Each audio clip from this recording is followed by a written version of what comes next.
નમસ્કાર વિદ્યાર્થી મિત્રો, ધોરણ 7 ગણિત, ચેપ્ટર નંબર 8 રાશિઓની તુલના. સેમેસ્ટર 2માં આપણું પહેલું ચેપ્ટર રહેશે ચેપ્ટર નંબર 8 રાશિઓની તુલના. રાશિઓની તુલના તો જોઈએ આપણે થોડુંક પહેલા એના માટે સમજી લઈએ કે રાશિઓની તુલના કોને કહેવાય. તો ચેપ્ટર નંબર 8માં રાશિઓની તુલનામાં જો આપણે જોઈએ તો આપણા રોજિંદા જીવનમાં એવા ઘણા અવસરો આવે છે જેમાં આપણે બે રાશિઓની તુલના કરીએ છીએ.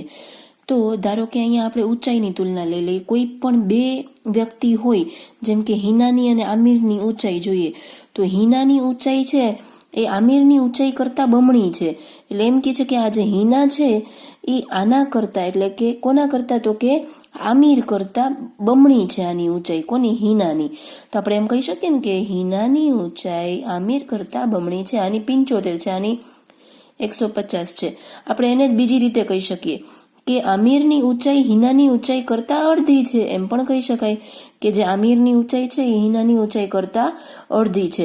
એટલે સરખામણી આપણે બે વાક્યથી કરી શકીએ છીએ, બંને રીતે બોલી શકીએ. આપણે એમ કહીએ કે તારી પાસે 10 છે લખોટીઓ, મારી પાસે 5 લખોટીઓ છે. તો હું એમ કહી શકું મારા કરતાં તારી પાસે બમણી લખોટીઓ છે, બરાબર.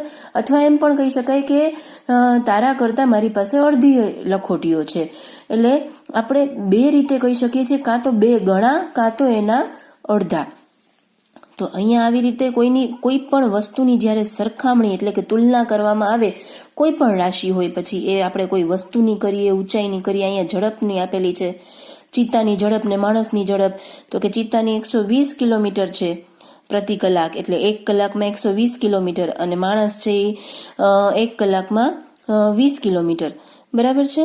તો આવી રીતે આપણે કોઈની પણ સરખામણી કરીએ તો એને રાશિઓની તુલના કહેવાય. હવે આ બે રાશિઓની જ્યારે આપણે તુલના કરીએ ત્યારે આપણે ગુણોત્તર જોઈએ છીએ કે કોને કેટલા પ્રમાણમાં કઈ વસ્તુ આપેલી છે, અથવા કોઈની ઊંચાઈ કેટલા પ્રમાણમાં છે. તો એના માટે જો આપણે જોઈએ તો અહીં આપેલા ઉદાહરણમાં આપણે ઊંચાઈનો ગુણોત્તર આ રીતે દર્શાવી શકાય. આપણે હમણાં જોયું હિના અને આમિરની ઊંચાઈ. તો પહેલા કોનું નામ આપેલું છે, તો કે પહેલા વાક્યમાં પહેલા નામ આપેલું છે હિનાનું અને પછી આમિરનું. તો હિનાની 150 અને જેમ, આ બે ટપકાને આપણે શું કહીશું? જેમ. તો 150 જેમ 75. ઓકે. તો હવે 150 આપણે આમ લખી શકાય કે 150 ના છેદમાં 75.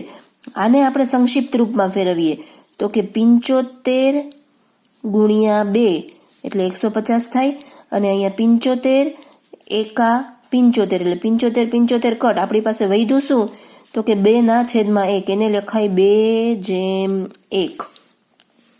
તો હિના અને આમિરની ઊંચાઈનું પ્રમાણ કેવું આવ્યું? ગુણોત્તર કેવું આવે છે? તો કે 2/1. એટલે કોઈ પણ વસ્તુની જ્યારે આપણે સરખામણી કરીએ, ગુણોત્તર શોધીએ, તો જેનું નામ પહેલા આપેલું હોય એને આપણે પહેલા લખશું, એની રાશિ પહેલા લખશું, અને જેનું નામ પછી આપેલું હોય એને આપણે પછી લખશું. ઓકે. તો આવી રીતે આપણે શોધી શકીએ છીએ. ધારો કે અહીંયા જો આપણે એમ કહીએ કે હિનાની ઊંચાઈ છે એ 150 ને આમિરની ઊંચાઈ 100 છે, તો આપણે 150 અને 100 ની સરખામણી કરીએ એટલે 150 ના છેદમાં 100. તો આને આપણે જો સંક્ષિપ્ત રૂપમાં ફેરવીએ તો પેલા 0 તો કટ થઈ ગયા, એટલે આપણી પાસે વધે શું? તો કે 15 ના છેદમાં 10. તો 15 ના ભાગ પાડીએ 5 તેરી 15, 10 ના પાડીએ 5 2 10. તો 5 તો કટ થઈ ગયા, 3 ના છેદમાં 2 એટલે કે 3/2. તો આવી રીતે આપણે સરખામણી કરી શકીએ છીએ. પણ એક વસ્તુ એ ધ્યાન રાખશું કે ઊંચાઈની ઊંચાઈ સાથે જ સરખામણી થાય. પછી પેન્સિલ, કોઈની પાસે એમ કહીએ કે આની પાસે 10 પેન્સિલ છે, આની પાસે 5 પેન્સિલ છે, તો પેન્સિલની પેન્સિલ સાથે જ સરખામણી થશે, પેન્સિલની પેન સાથે નહીં થાય.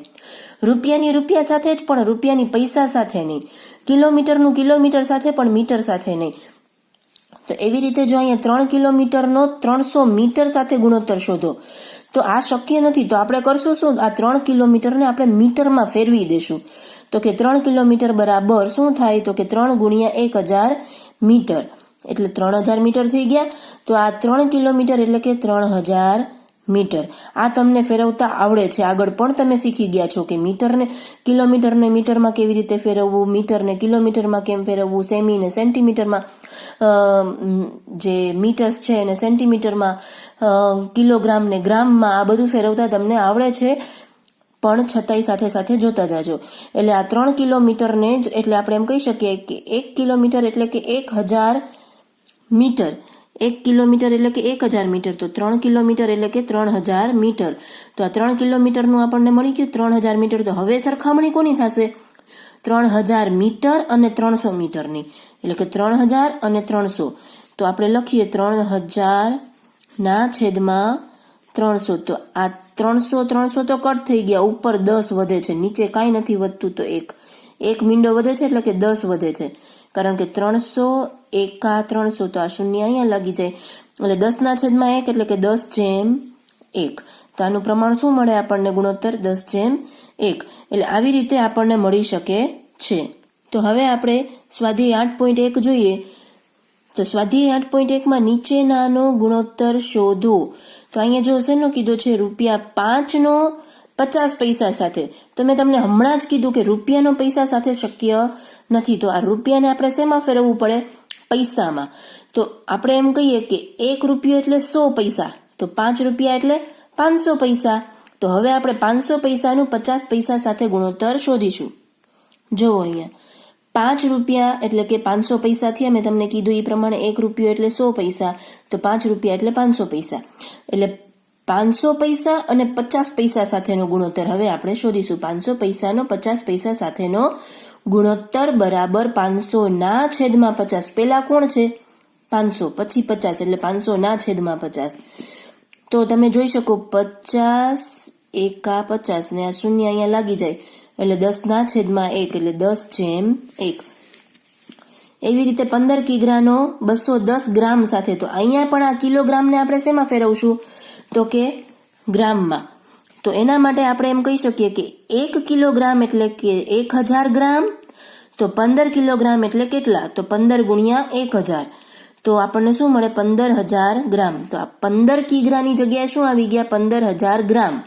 તો હવે 15000 ગ્રામ અને 210 ગ્રામ સાથેનો ગુણોત્તર. 15000 ગ્રામ અને 210 ગ્રામ સાથેનો ગુણોત્તર બરાબર પેલા કોણ? 15000. તો 15000 ઉપર અને 210 ગ્રામ નીચે. તો હવે આને આપણે પેલા તો 0 કટ થઈ ગયું. 1500 ના આપણે ભાગ પાડી શકાય. કઈ રીતે? તો કે 15 ના ભાગ પાડીએ 3, 5, 15 અને 2 0 છે તો ગુણ્યા 100 કરી નાખીએ. તો 1500 ને આપણે કરીએ કટ. એની જગ્યાએ આપણે લખશું 3 ગુણ્યા 5 ગુણ્યા 100. એટલે 3, 5, 15 ગુણ્યા 100 એટલે 1500 થઈ ગયા. 21 ના ભાગ પાડી દઈએ. 0 તો કટ થઈ ગયો છે. 3, 7, 21.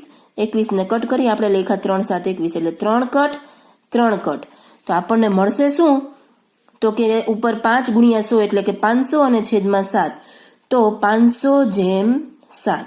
ખબર પડી ગઈ? એટલે એવી રીતે હવે આ સી અને ડી પણ તમે જાતે ટ્રાય કરશો. પ્રશ્ન નંબર 2. એક કોમ્પ્યુટર લેબમાં 6 વિદ્યાર્થી દીઠ 3 કોમ્પ્યુટર છે. જો 6 વિદ્યાર્થી છે અને 3 કોમ્પ્યુટર છે તો 24 વિદ્યાર્થીઓ માટે કેટલા કોમ્પ્યુટર જોઈશે? તો આપણે અહીંયા કંઈ જ નહીં, સીધી ત્રિરાશિ મૂકશું. તો કે વિદ્યાર્થીઓની સંખ્યા અને સામે કોમ્પ્યુટરની સંખ્યા. જો વિદ્યાર્થીઓની સંખ્યા 6 છે તો કોમ્પ્યુટર 3 છે. જો વિદ્યાર્થીઓની સંખ્યા 24 થઈ જાય તો કોમ્પ્યુટર કેટલા? સામે ગુણાકાર. તો 24 ગુણ્યા 3 અને ક્વેશ્ચન માર્કની સામે જે હોય એ જે છેદમાં. એટલે કોમ્પ્યુટરની સંખ્યા બરાબર 3 ગુણ્યા 24 છેદમાં 6. તો 6, 4, 24, 3, 4, 12. એટલે આપણને શું મળશે? કોમ્પ્યુટરની સંખ્યા 12. 24 વિદ્યાર્થી દીઠ કોમ્પ્યુટરની સંખ્યા 12 હોવી જોઈએ. પ્રશ્ન નંબર 3. રાજસ્થાનની વસ્તી 570 લાખ અને ઉત્તર પ્રદેશની વસ્તી 1660 લાખ. જોજો અહીંયા તમને શું કહે છે કે રાજસ્થાનની વસ્તી 570 લાખ છે અને ઉત્તર પ્રદેશની 1660 લાખ છે. તો રાજસ્થાનનું ક્ષેત્રફળ 3 લાખ કિલોમીટર સ્ક્વેર અને ઉત્તર પ્રદેશનું ક્ષેત્રફળ 2 લાખ કિલોમીટર સ્ક્વેર છે. તો હવે આપણને એમાંથી પૂછે છે શું? તો કે આ બંનેમાં રાજ્યોમાં પ્રતિ કિલોમીટર સ્ક્વેર કેટલી વ્યક્તિ હશે? તો 1 કિલોમીટર સ્ક્વેરમાં કેટલી વસ્તી હશે? તો અહીંયા આપણે જોઈએ રાજસ્થાનનું ક્ષેત્રફળ કેટલું? 3 lakh kilometre square. 3 lakh kilometre સ્ક્વેરમાં 570ની વસ્તી છે. તો 3 લાખ કિલોમીટર સ્ક્વેરમાં જો 500ની હોય તો 1 કિલોમીટરમાં કેટલી? એ આપણે લખવાનું રહેશે. એટલે રાજસ્થાનની વસ્તી 570 લાખ, ક્ષેત્રફળ કેટલું તો કે 3 લાખ કિલોમીટર સ્ક્વેર. તો પ્રતિ કિલોમીટર રાજસ્થાનની વસ્તી બરાબર 570 માં 3, કારણ કે આપણે ત્રિરાશિ શું મૂકી તો કે 3 લાખે 570, તો એક એટલા, એટલે 1 ગુણ્યા 570 છેદમાં 3 જાય ને, તો સીધું લખતા આવડવું જોઈએ. એટલે 570 ના છેદમાં 3, તો જવાબ શું મળે 190. એટલે 1 કિલોમીટર પ્રતિ કિલોમીટર સ્ક્વેરે 190 વ્યક્તિઓ હશે. એવી જ રીતે ઉત્તર પ્રદેશની વસ્તી શોધી લઈએ તો કે કુલ છે 1660 લાખ અને ક્ષેત્રફળ કેટલું છે એનું તો કે 2 લાખ કિલોમીટર સ્ક્વેર. તો પ્રતિ કિલોમીટર સ્ક્વેરે એટલે કે 1660 ભાગ્યા 2 કરીએ તો 830 વ્યક્તિઓ. એટલે ઉત્તર પ્રદેશની પ્રતિ કિલોમીટર 830 વ્યક્તિઓ રહે છે. તો આ પહેલા પ્રશ્નનો જવાબ. બીજા પ્રશ્નનો, કયા રાજ્યમાં વસ્તી ઓછી છે? તમે જોઈ શકો છો કયા રાજ્યમાં ઓછી છે, તો એ તો આના ઉપરથી જ ખબર પડી જાય. અહીંયા 570 છે ને અહીંયા 1660 છે, તો રાજસ્થાનમાં ઓછી છે. ઓકે, તો આપણે શું કહી શકીએ કે ભાઈ રાજસ્થાનની વસ્તી 570 છે અને ઉત્તર પ્રદેશની વસ્તી છે એ 1660 છે, તો રાજસ્થાનની વસ્તી ઓછી છે. તો અહીંયા આપણું 8.1 પૂરું થાય છે. અહીં સુધી તમારે વ્યવસ્થિત સમજી અને તમારી પાકી નોટમાં ઉપર હેડિંગ આપજો સેમેસ્ટર 2, એટલે ત્યાં સુધી તમે લખી લેશો.